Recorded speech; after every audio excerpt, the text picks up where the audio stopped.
Hi, welcome. It's Allison again. This is the sixth in a series of Family Talk presentations that we have put on this year.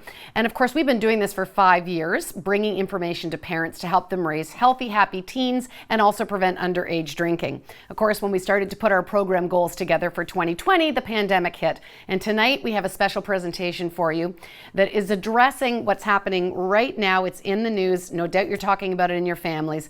And that is our Frosh this year. The folks that miss prom, the folks that miss their graduation parties, they're now entering the first year university, and it does not look like any other year. So whether you have sent your kids off to residence, or whether you're housing them at home and they're doing online learning, or maybe they've even done a gap year, we're all talking about our first year students because on campus they are still minors and they have the campus culture that says that the way that you connect and make your friends in university is to party.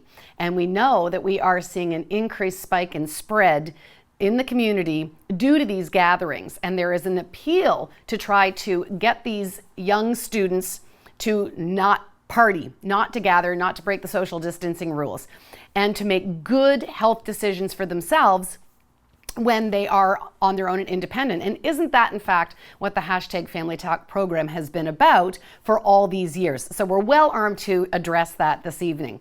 This is a discussion, so I want you to know that there is a comment field, and please, let's start chatting now. Let me know, is your child in residence? Are they at home? What university are they at? And how are you feeling about things? Why don't you give me a little score system here? If you are feeling absolutely nervous and it's scary and things are highly anxious, give it a 1. If you're thinking this is great, actually best transition ever, give it a 5, and you're anywhere in between. I'd love to know how that you folks are all faring out there. The world is watching to see what's going on with the parents of our university students.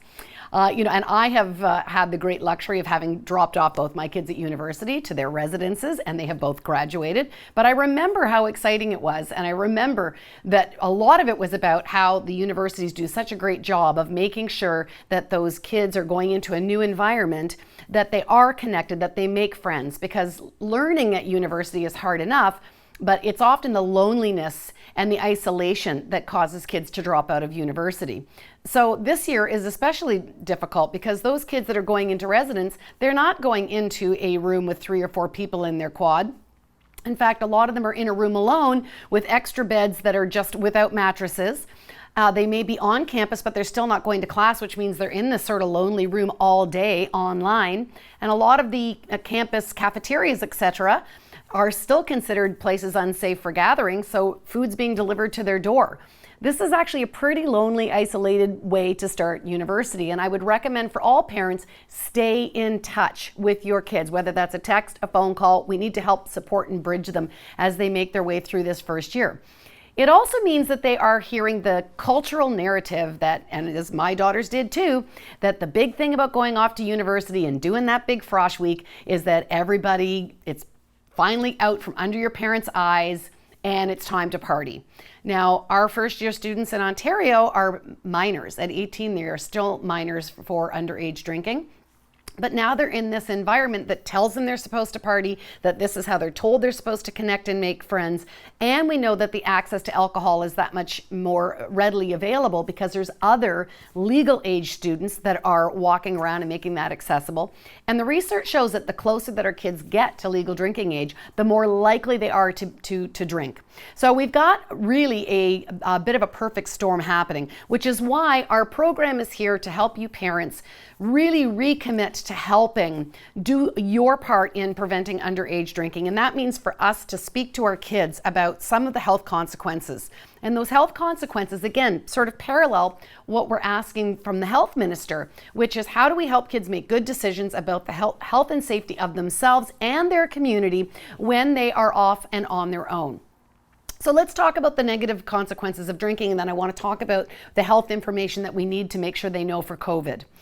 When it comes to underage drinking, what a lot of parents don't know, and we need to get ourselves up to speed on the research that's happened since we were youthful drinkers, and get this in the hands of our kids, which is that the teen brain tween brain, the young adult brain. Now at 18, I know they feel like they're adults, but their brain developmentally is still different than an adult brain.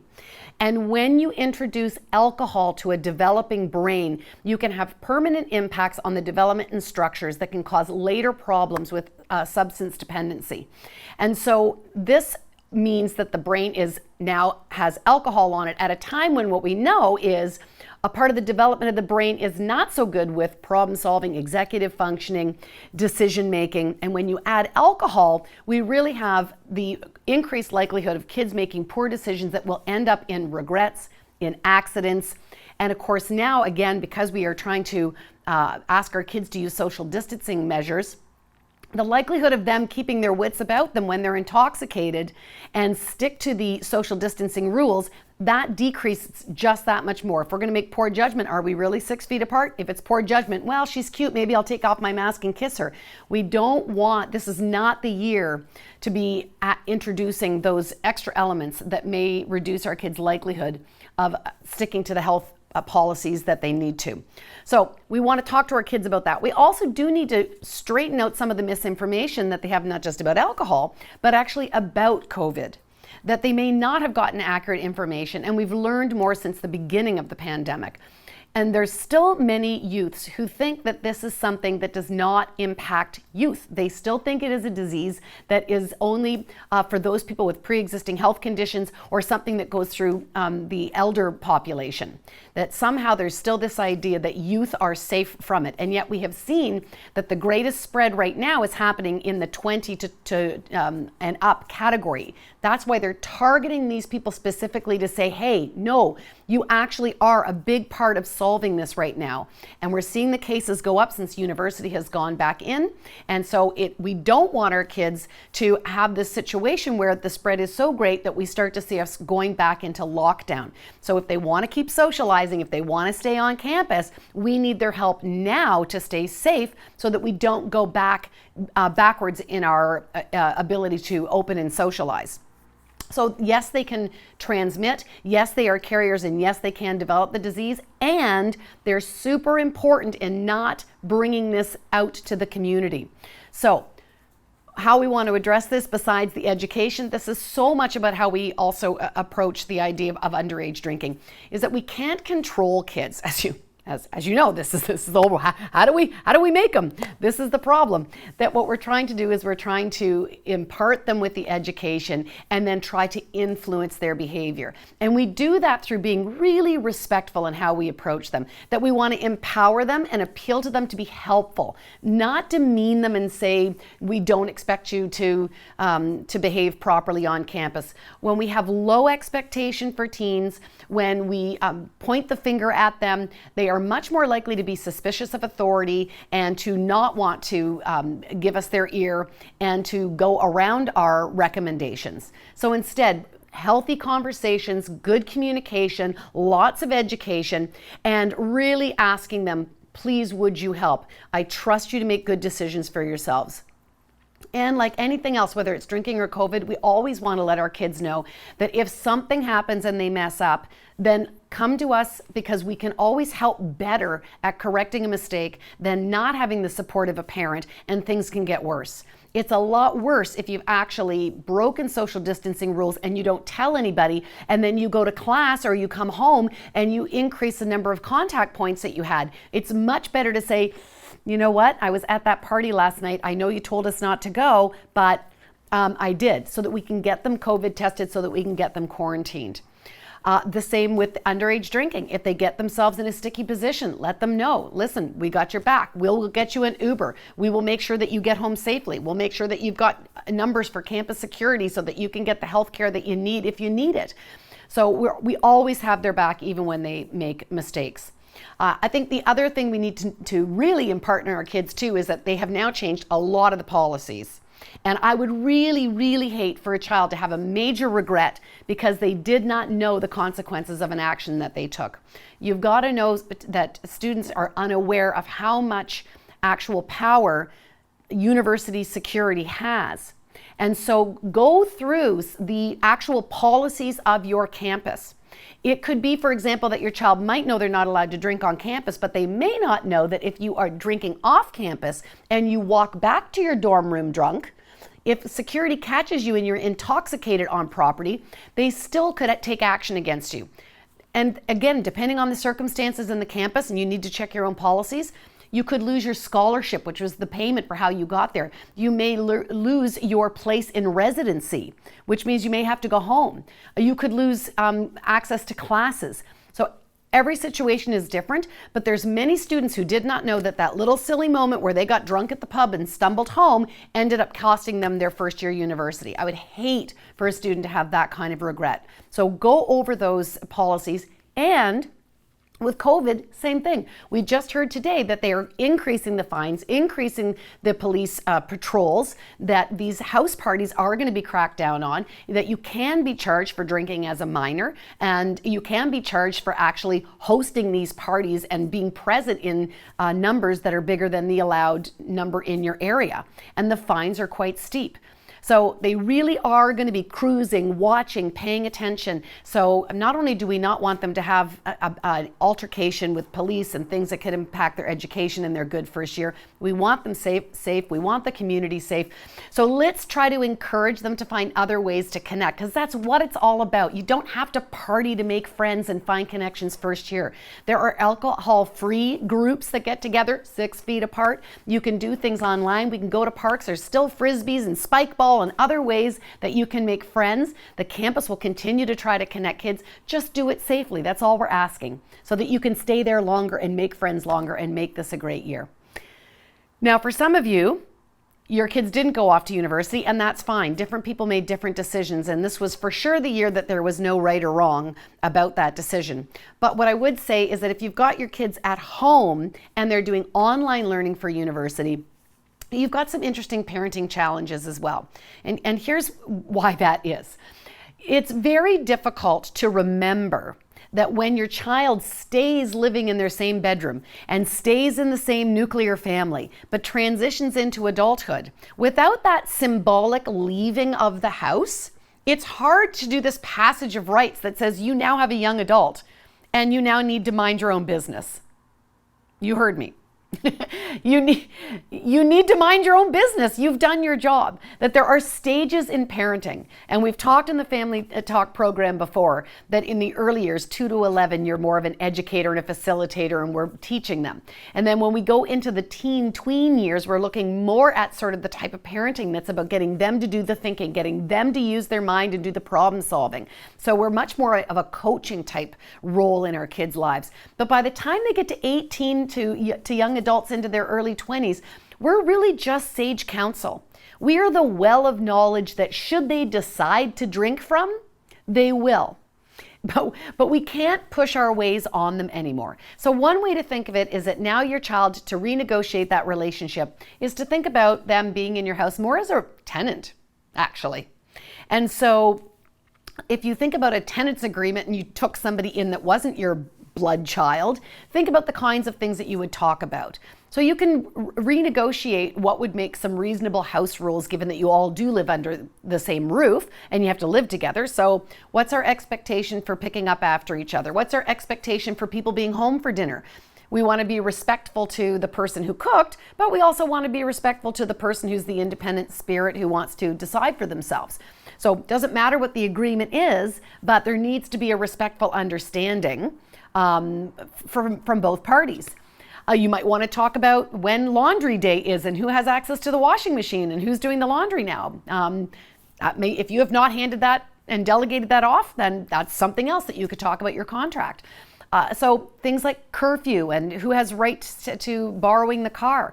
These are all things that can be spelt out so that we don't get into these interpersonal dilemmas of an 18-year-old who feels like they're an adult and they should be able to make these decisions on their own, and you not being able to let go, and respectfully knowing that some of their decisions do impact you. So work on those agreements, and what I would say is focus on just those big things. That this is the year, 18, that we have to stop micromanaging the stuff that's really no longer our business. That means we don't talk about what time they get up. I know that's going to kill you. If they were off out of your house, you wouldn't know what time they got up for classes. So the fact that they're under your roof, that's up to them. They will figure it out. If you don't step in, they will figure it out. This is not the time to talk about their clothing. This is not the time to talk about whether or not you like acrylic nails. So we don't want to micromanage. In fact, one of the beautiful things about this age is we want to say yes to as many pieces of independence and autonomy, decision-making on their own, so that they fully mature. That the more we give kids the real ability to decide for themselves and to run their life and to self-actualize and reach adulthood, the less they need to act mature by trying to do some workarounds like drinking underage, trying to look mature. I'd rather have them be really mature than acting mature. So that means we got to give them a lot of yeses. And it means we have to minimize the number of no's. When we only have a few no's, our children are more likely to listen to them. Too many no's and they just become parent deaf. They don't listen to any of them. And one of the no's that I want you to use is the no to say, no, you can't go to the big party. You need to social distance. That this is the time for us to wear our masks, to stay 6 feet apart, sanitize our hands, follow those good rules, and we can conquer this pandemic. It's really, if you think about it, a simple formula. It's just getting people to comply. So you can use one of your no's on that. There's a lot of things that I don't say no to, but that one is saving the world, so I'm putting a big no down on that one. And the same with underage drinking. That the fact is your brain is still not being developed. It's why it is an age-dependent law. And so therefore, drinking is still not okay. And under my house, I cannot host other people that are minors drinking in my house because as a host, I have a legal obligation and I can be fined. It's illegal for me. And so that can be a house rule that you establish with your kids. So you don't need a million house rules, but if you have a few that make sense to your kids and you present them to them with that kind of logic and knowledge and why you're making those house rules, you've got much more of an increased likelihood in actually getting that compliance from them. The other thing is, of course, and we've talked about this many times, that our children's attitudes and behaviors towards alcohol is going to be largely informed by how we model our relationship with alcohol. And so we want to make sure that we are modeling responsible drinking for ourselves and, again, modeling good health behaviors around COVID. That we've got to be the ones to also make sure that we're not hosting too many people at our backyard barbecue. Because again, when we're looking at community spread, yes, they're targeting the university students, but a lot of it also is family gatherings. Family gatherings that we as parents are hosting at our cottages and our backyard barbecues. So we need to revisit. Are we still following the protocols, or have we gotten a little bit COVID tired and we've gotten sloppy around the edges? So we need to pull in that good modeling so that our kids understand how important it is. The other thing is, if they're at home, what a great time to grab a movie and watch actually some of the good documentaries, or more, I guess, fiction-based, but there are movies about the slippery slope of young adults into addiction, whether that's Silver Lining Playbook or Elton John's biography, where we have something that's informative, some fun to do together, but it allows you to say, you can see why I take the position that I do. You can see how it creeps up on you and it can be a real concern. So I think it's a good springboard for conversation there. And I think the other thing too is that our youth often are just filled with all this social media and all this glorification of youth culture and drinking, and there's just no space given to people that actually don't drink. The majority of minors do not drink anymore, and there's many people that have all kinds of social quantum status that don't drink. A lot of the Hollywood stars that don't drink, you can Google it, but whatever. Pharrell Williams, Tyra Banks, the list is, there's all kinds of people. So the idea that you have to drink in order to be a young adult and to be cool is really not the case. But that's all they see if we don't present some other information to them. So I think it's an important time to have those conversations. So I wanted to make sure that I got that information out to you. But I know as you've sent your kids off to campus that you've probably got questions of your own. And so I'm going to thank you for participating. I want to let you know that I do have a $250 gift card for anyone who posts a comment, so take advantage of that now. There's also going to be a link to a short survey. It takes 3-5 minutes, and it's really a thank you for your time that I'm going to be offering a $5 Starbucks gift card. But we really do appreciate having that survey filled out, because that's what informs us about the program and helps us plan for next year. So please, it would mean the world to me for you to fill that out. And lastly, because this isn't the only topic, and there's lots more always to talk about with this age category of kids and our parenting around it, I have a parenting group just for teens, which is a private Facebook group, and it's a wonderful community. They share resources. I hop on there as well and answer questions. So please join that community as well. Thank you very much.